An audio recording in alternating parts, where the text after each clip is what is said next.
न्यायप्रिय राजा विक्रमादित्य। बहुत समय पहले की बात है।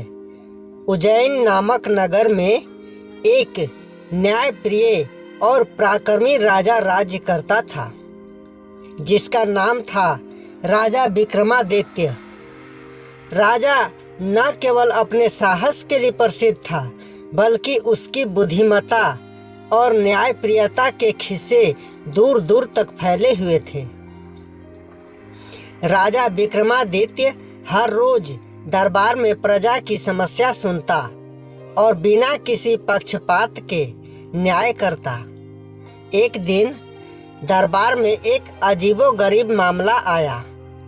दो साधु एक ही मृत शरीर के ऊपर दावा कर रहे थे। एक साधु बोला, यह शव मेरा है, मैंने तांत्रिक साधना के लिए इसे प्राप्त किया है।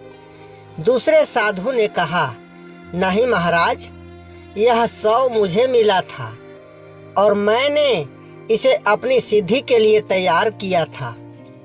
राजा ने दोनों की बात ध्यान से सुनी, फिर अपने गुप्तचरों को आदेश दिया कि शव की जांच करें और पता लगाएं कि वास्तव में यह कहां से आया है।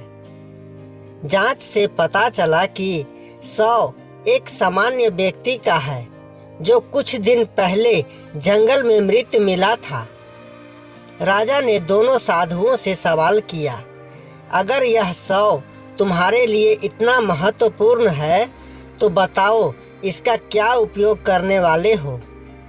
पहला साधु बोला, मैं इसके माध्यम से एक शक्तिशाली भूत को बुलाने वाला हूँ, जिससे मुझे अपार शक्ति मिलेगी। दूसरे साधु ने चुप्पी साध ली। राजा को संदेह हुआ और उसने एक चाल चली। उसने कहा, ठीक है, तुम दोनों को एक एक रात यह शव सौंपा जाएगा। जिसकी साधना सफल होगी, शव उसी का होगा, लेकिन दोनों को एक साथ शव नहीं मिलेगा। रात को पहले साधु को शव सौंपा गया। राजा ने अपने गुप्तचरों सैनिकों को छिपा दिया। जैसे ही साधु ने तंत्र मंत्र शुरू किया, उसने सच में एक राक्षस को बुला लिया, जो शव में प्रवेश कर गया। तभी राजा ने सैनिकों को आदेश दिया और राक्षस को अपने अस्त्रों से नष्ट कर दिया। अगले दिन राजा ने घोषणा की कि दोनों साधु झूठे हैं और अपने स्वार्थ के लिए शव का प्रयोग करना चाहते थे, जो न केवल धर्म के विरुद्ध है, बल्कि समाज के लिए भी घातक है। उसने दोनों को राज्य से निकाल दिया। इस घटना के बाद राजा विक्रमादित्य की न्यायप्रियता की चर्चा पूरे आर्यावर्त में फैल गई। लोग उसे देवता के समान मानने लगे। सीख, इस कहानी से हमें यह सीखने को मिलता है कि न्याय हमेशा बुद्धिमत्ता और धैर्य से किया जाना चाहिए।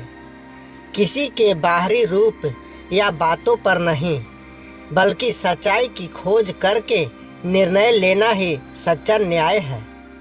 दोस्तों, हम आपके लिए इस तरह की मज़ेदार और मनोरंजन से भरपूर कहानियाँ लाते रहेंगे।